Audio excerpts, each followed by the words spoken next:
Hi and welcome to Crash Course Catholicism, a podcast about Catholic teaching and why it makes sense. I'm your host, Caitlin West.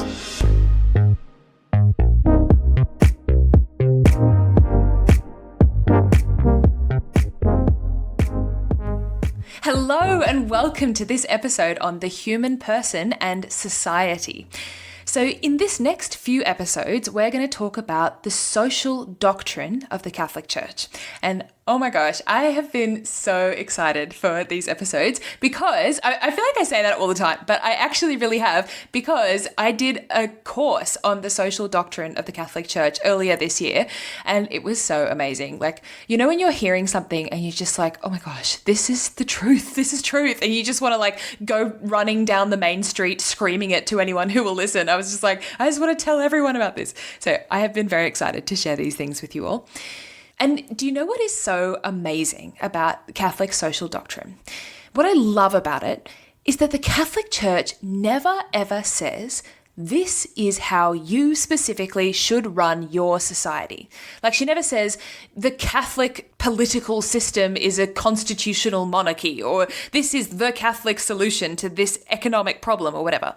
No, instead, all she does is give us the kind of underlying foundational moral principles that will then allow us to make moral decisions in the public sphere. So it's like the difference between a maths teacher who makes you rote learn all of the answers that are going to be in the exam, and a teacher who actually helps you to understand the fundamental mathematical principles sitting under those answers so that you can then go and apply those principles in any situation. So the Catholic Church isn't left-wing or right-wing. And being a Catholic doesn't mean that you have to vote for a particular political party or that you have to have particular political leanings. I mean, obviously, this all occurs within the bounds of Christian morality. Like, the Church isn't saying, oh yeah, no worries, go off and be a communist or a fascist, like vote for whoever you like. No, of course not. There are boundaries. And those are the boundaries that the Church sets out in the Catechism, right? She says, okay, here are the principles, the limitations, the values that need to sit under any political system. But then within those boundaries, we are free to make our own political decisions. And the reason for that is that there may often be more than one morally permissible solution to a political, social, economic problem. Often these things are kind of a mix of moral right and wrong, and then also just on a practical level, what is going to work in a particular circumstance. So in these next few episodes, we're going to look at those kind of fundamental moral principles that should guide all societies. And we're going to begin with the idea that the human person is a social being. The human person needs social interaction. So if you think of that movie Castaway with Tom Hanks, where he gets washed up on a desert island and then he ends up like befriending a volleyball because he's so desperate for human interaction, right? Human beings need to interact with other human beings. Actually, they've done a lot of research recently on the effects of solitary confinement on people. So when you're deprived of any social contact. And they found that the effects of solitary confinement are similar to the effects of torture. So the Catechism in point 1879 says that society is a requirement of human nature. But what is a society? It sounds like one of those really annoying questions, you know, when people are like, yeah, but like, what is the sky? And you're like, shut up. But no, it is an actual serious question. What is a society? Because we might hear the word society and just think of like a random bunch of people who happen to be occupying the same geographical space. But there is more to it than that. The Catechism in point 1880 defines a society as a group of persons bound together organically by a principle of unity that goes beyond each one of them. Okay, let's break that quote down because there's a few things in there and they're all really important. So first of all, a society is a group of persons. Okay, so far so obvious. Secondly, they are bound together organically. So in other words, the members of the society freely choose to be a society. Okay, they haven't been forced together artificially. So we can think of situations, where civil wars have broken out because, some external power has come in and said, okay, this group of people and that group of people, you are now one country and you all have to kind of live together and get along. And of course, conflict breaks out because those people haven't freely chosen to live as a society. So a society is established organically. And then it's bound by a principle of unity that goes beyond each one of them. So in other words, there is something outside of myself, outside of you and me, that we all believe in. And this is true of all societies. Like you can think of anything, like a soccer team, right? All of the members of a soccer team are bound together by their mutual love of the game soccer and their belief in fair play and teamwork, etc. Or we can think of a family. So Pope John Paul II calls the family the first and vital cell of society. The family is like the OG society. So in families, there should be something outside of each individual person that binds them together. And this is actually quite a countercultural idea. Like in our society, we've been taught that marriage and relationships are about something internal, like personal satisfaction. You make me feel good. You make me feel loved. And of course, there is nothing wrong with feeling good or feeling loved, but when that becomes the glue that holds you together, then the relationship becomes precarious because no one can be totally satisfied by another person all the time forever. So there has to be something outside of yourselves that unites you. And maybe that's, a belief that marriage is for life, or that you both want to raise your children together really well, or you believe that marriage is about each of you becoming better people. Okay, so there's something beyond my own personal satisfaction that unites me to you. So Antoine de Saint-Exupéry, the return of the French accent, you're welcome, the guy who wrote The Little Prince, he has this famous quote where he says that love does not consist in gazing at one another, but in looking outward together in the same direction. So that's exactly what he's talking about there, that principle of unity that binds us. And the Catechism goes on to say in point 1881 that each community is defined by its purpose. So that thing that we all believe in gives us a sense of purpose, and that actually defines what this group is. So if we return to the soccer team, a soccer team is defined by that shared purpose. We're all here to play soccer together. And you'll notice that any society, any group of people that doesn't have a shared set of values and a shared sense of purpose will often be quite fragmented and not very united. Now, with those shared values and shared sense of purpose will inevitably come a set of kind of rules and regulations that will govern a society. So you know how we talked about in the episode on freedom, how if you want to be really good at something, you have to follow a set of rules in order to counterintuitively become more free to do that thing. Well, it's a kind of similar principle with societies. If we all have this shared purpose, we all have to do certain things in order to achieve that purpose. So with the soccer team, it might be that you all have to attend soccer practice and you all have to do certain exercises or drills. And obviously you all need to play according to the rules of soccer. So again, this applies to all societies. Now, if we look at our soccer team, we've got a shared set of values, a shared sense of purpose, rules and regulations. But then the final thing that we need to introduce to really bind that group together is an element of socialization and participation. So imagine if the members of that soccer team show up once a week, do their practice, and then go home, and that's it. They might be a functioning soccer team, but they're not going to be a super, super strong, united soccer team. But now imagine that this same soccer team gets together on the weekends and they have a group WhatsApp that they all chat on, and sometimes they hang out on Friday nights, or they go out after soccer practice or whatever. That social aspect is going to really help bind the group. Or we can go back to the idea of the family, right? Imagine a family that is constantly kind of hanging out together in the living room, and they eat meals together and they help each other around the house, right? Every member of the family is involved with the running of the family. So the kids have chores. They help their mum and dad, like do the dinner and set the table and bring the groceries in. So a society in which there is a social element and also an element of participation is going to be a much more strong and united society. And also, it's going to develop a sense of initiative and responsibility in the members of that society. They'll all feel a kind of personal ownership over the group that they belong to. It's not just going to be an anonymous bunch of people. So when we look at societies on a kind of macro scale, this same set of principles applies. If we're thinking about like a nation, for instance, governments have a responsibility to encourage socialization and participation in their members. So Pope John the 23rd talks about how societies need to encourage and facilitate associations and institutions which relate to economic and social goals, to cultural and recreational activities, to sport, to various professions, and to political affairs. Now, while it's really important that governments encourage and facilitate those things, it's also important that they don't overly micromanage them. So this is where we come to something called the principle of subsidiarity. And the principle of subsidiarity basically states that we should let the little guy do what he can as much as possible. So this idea was outlined by Pope Pius XI in an encyclical whose title I cannot pronounce in the year 1931.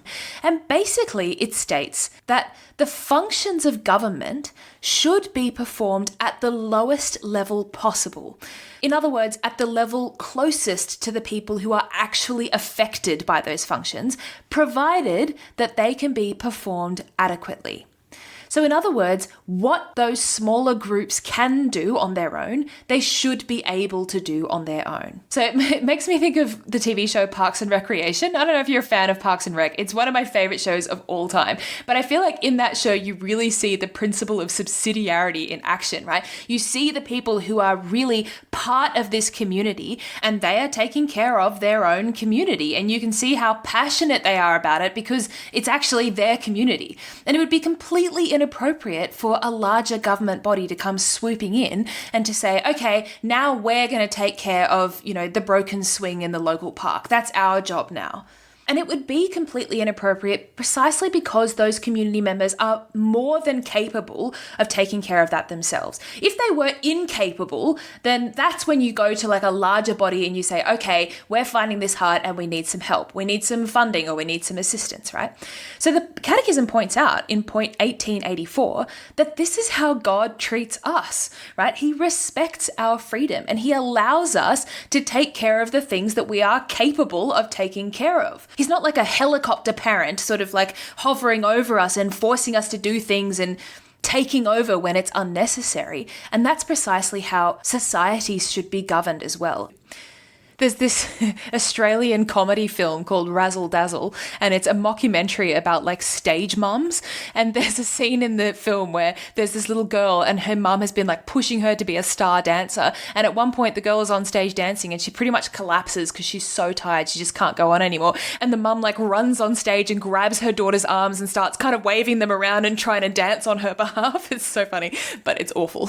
And that's kind of the image that I have in my head of governments trying to take over and do things that, the smaller bodies can actually do on their own.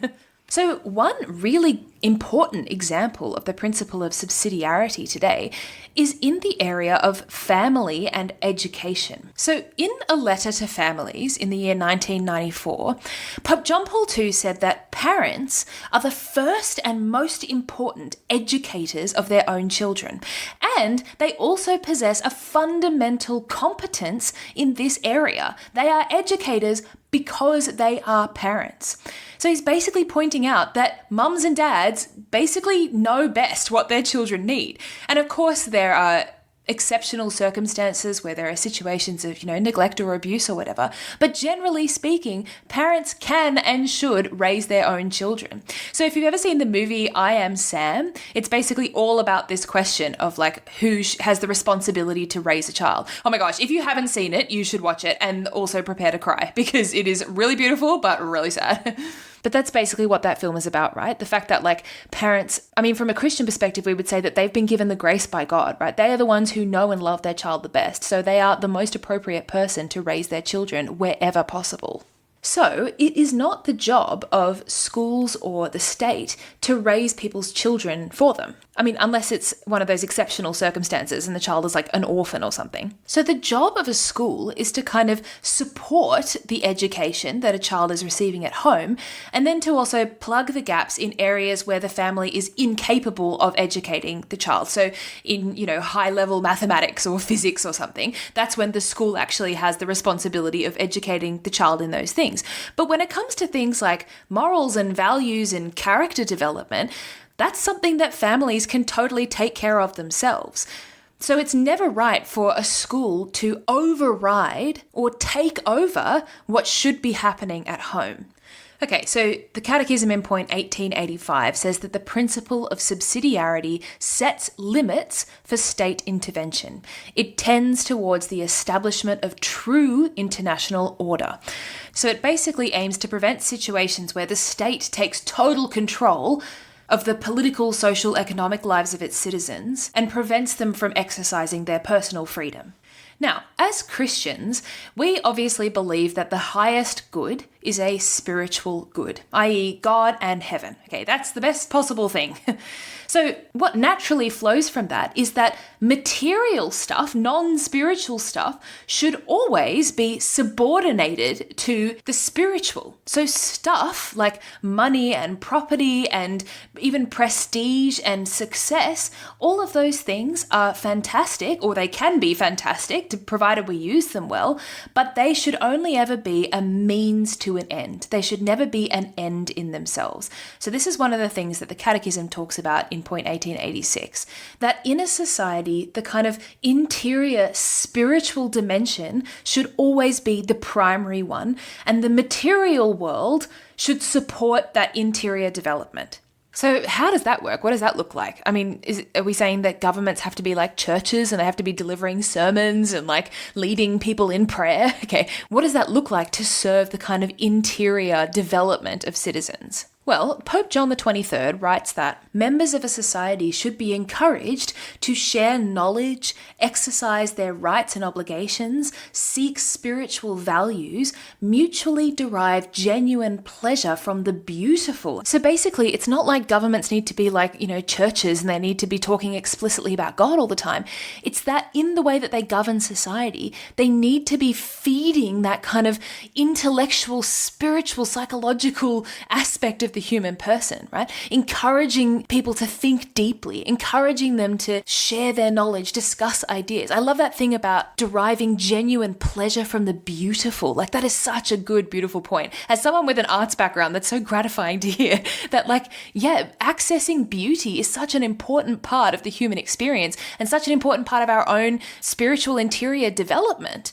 And you think of any of those like dystopian futuristic novels like 1984 or A Brave New World, one of the marks of a broken society is a society where beauty has been stripped away. That kind of transcendent dimension of human life has been kind of sucked out of the society, and it all becomes about this kind of pragmatic, materialistic way of living that kind of crushes the human spirit. And this idea of the subordination of the physical to the spiritual, obviously it makes sense on this kind of macro level, but also on a micro level as well. Like you think about any team or group that you're part of, when the emphasis is placed solely on the material, then the soul kind of gets sucked out of the experience. So you think of like a sporting team where the only goal is to win the game and to play really well and to win a trophy. It's all about the trophy, right? And then you compare that to a sporting team where the goals are more interior. It's about growing as a person, developing teamwork and virtue and becoming a better sports person and becoming a better friend, right? That's going to be a much more enriching experience for everyone involved. So another way that governments and leaders and societies can help to foster that spiritual growth is by appealing to the spiritual and moral capacities of the human person and to the permanent need for his inner conversion. So that's point 1888 of the Catechism. In other words, it is not only more effective, it is just better for governing bodies, rather than just laying down the law and saying this is what you have to do and finding ways to make people compliant, like if you don't do this, you're going to get in trouble. finding ways to actually appeal to that sort of spiritual side of people, helping them to understand the moral value of doing the right thing and of trying to be better people and of taking care of each other as a society. So that first option treats people like mindless automatons. The second option treats them like thinking, three-dimensional human beings who have the capacity to engage deeply with the rules and regulations and the running of their own society. And ultimately, the thing that should drive us to do the right thing isn't, fear of getting in trouble or a sense of obligation, but rather charity. Catechism talks about how charity is the greatest social commandment. In other words, love of our neighbor should be the thing that guides us to do the right thing. And ideally, that's something that all leaders and governments should be promoting in people, even if they're not doing it sort of explicitly. It might not go down well if you get up at a press conference and be like, everyone just love each other. But that should be sitting under the kind of laws and regulations of a society, that we're here for each other. We're here to serve each other and to love each other. Now, one idea that's kind of been sitting in the background of this episode is the idea that authority is kind of intrinsic to any human society. So in other words, at some point, we need authority figures to kind of lay down the law, right? Say this is what is permissible and not permissible. This is who we are. This is what we're going to do. And the reason for that is that we are human beings, right? And we don't automatically get along seamlessly with each other all of the time, and we don't always do the right thing. So we need those kind of like referees in our lives who can say, okay, that's the boundary, stop, that's enough. So Pope John the 23rd says that human society can be neither well-ordered nor prosperous unless it has some people invested with legitimate authority to preserve its institutions and to devote themselves as far as is necessary to care for the good of all. So in other words, without some form of authority, society kind of falls apart. So we probably know from our own experience that a lack of authority in societies leads to a kind of disruption and disorder, and also that when there isn't a clear authority, we will always make one. We will always endow someone with authority. So you might have experienced this when you were in high school, when like the teacher leaves the room and within like 2 seconds, first of all, anarchy, everyone goes crazy, and then eventually there's some, very good student who gets up the front and is like, right, that's it. Or another teacher comes in and is like, what is going on here? You're now in charge. Or, if you've ever read the book, The Lord of the Flies, horrifying book. Or you think of the movie Madagascar, right? Same thing. You get washed up on an island and your first thought is like, right, who's the boss? Who's in charge here? Now, authority may be necessary for all human societies, but authoritarianism isn't. So authoritarianism is when, you have one person or a handful of people who are just lording it over everyone, and what they say goes, and they just have total power and control. No. The Catechism talks about how authority always needs to be balanced with freedom, right? People should get a choice of how and by whom they are governed. So for instance, Australia is a constitutional monarchy, which means that we have a queen, but we also have a prime minister and elected government. And about 20 odd years ago, the Australian government held a referendum and they asked the Australian people, hey, would you guys like to still be part of this constitutional monarchy? Do you still want a queen? And Australia was like, no, thank you for asking. Yes, please, Lizzie can stay. And then the queen was like, very well, I shall stay. So we still have a queen. But even though it's a monarchy, we still got to decide that we wanted a monarch, we wanted a queen. And obviously there are some situations where, some emergency happens and there's a vacuum and someone has to step into a leadership role. There's an episode of Doctor Who about that where aliens take over and kill the Prime Minister, and then this MP Harriet Jones has to step in and save the day. It's amazing. But even in a situation like that, as soon as the dust settles, the people should be permitted to decide how and by whom they want to be governed. Okay, so the Catechism goes on to say in point 1903 that authority is exercised legitimately only when it seeks the common good of the group concerned and if it employs morally licit means to attain it. So that's a really important idea that helps us to kind of identify the difference between legitimate authority and illegitimate authority. Authority is only legitimate when it serves the common good. Now, what is the common good? Because that's a phrase that we might hear kind of bandied about a lot, but it's good to reflect on what it actually means. Now, the common good is sometimes confused with another idea, which is the greatest good for the greatest number. Now, this is a different thing. The greatest good for the greatest number is what we call utilitarianism. It's basically the idea that we want to make sure that the majority of people are happy and thriving, and it's not the same as the common good. So, for instance, take Thanos in Avengers Infinity War. Now, if you haven't seen the film, first of all, where have you been for the last 5 years? But in the movie, Thanos is this big bad guy who's big and purple and looks like a toe, and he decides that there are not enough resources in the universe for everyone. So he says, okay, I'm going to seize power, and for the sake of the majority, or I guess in this case it's not even a majority, he says, I'm going to wipe out half of the universe so that everyone else can live in peace and prosperity. Okay, that is an example of utilitarianism, or the greatest good for the greatest number. And the problem with utilitarianism, as we can probably see, is that it always leaves someone behind. For the sake of the many, the rights of the few are squashed. Now, the common good is something different altogether. Vatican II defines the common good as the sum total of social conditions which allow people to reach their fulfillment more fully and more easily.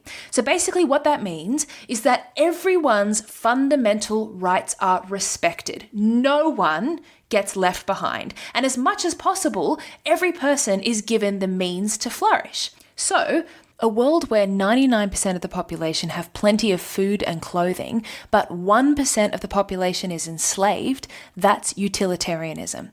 A world where no one is enslaved, but everyone has to pay a little bit more for their clothes and groceries, that's the common good. Now, the Catechism outlines 3 fundamental aspects of the common good. So these are like the 3 pillars, the things that need to be there if we want to be able to say that we're serving the common good. So the first of these is respect for human persons. So basically this means respecting the individual rights of people, their right to personal freedom, privacy, life, etc. And then the second of these principles is social well-being and the development of the group. So in other words, the needs of the whole society, of everyone in the society. And this is a really, really important thing to remember, that for the Catholic Church, the common good is achieved in that moment where we find the balance of my rights, my personal rights, and the rights and needs of everyone else in this society. So there's this song by one of my all-time favorite bands, the Fleet Foxes, and I always come back to it because the lyrics are so interesting, because they perfectly encapsulate that kind of false dichotomy, right? That false idea that it's either my rights or the needs of the whole group. So he says, I was raised up believing I was somehow unique, like a snowflake, distinct among snowflakes. But now, after some thinking, I'd say I'd rather be a functioning cog in some great machinery serving something beyond me. Such an interesting idea. I mean, it's so obviously a song written by like a 25-year-old guy trying to figure the world out, but it is actually quite a common idea that it's an either-or situation. And we can kind of see why someone might think that, because it is actually a really easy thing to do, to swing too far in one direction or in the other direction, to either become so completely obsessed with my personal rights that I forget that there are people around me who also have rights and I'm trampling all over them. Or the other end of the spectrum is that I'm so obsessed with the group and the needs of the whole community that I'm forgetting that there are individuals within that community who have rights. So the Catholic Church reminds us that what we should always be working for in the common good is a balance of both of those things. And then the third kind of pillar of the common good is peace, stability, and security of a just order. So in other words, we can't really achieve the common good if we're in a sort of social situation that is fundamentally opposed to human flourishing, right? Where there's a war going on, or there's political instability, or there's a lack of safety or security, right? So Gaudium et Spes talks about how peace isn't just the absence of war. It's also a situation where the whole society is striving for justice and defending improving the well-being of every individual. And if we're not in that kind of social context, then it's pretty hard to achieve the common good. All right, well, that's everything we've got time for today. Next episode, we're going to continue this conversation. We're going to talk about social justice, respect, equality, spicy, and solidarity. I can't wait. It's going to be awesome. Okay, have a fantastic fortnight, and I will talk to you soon. Bye.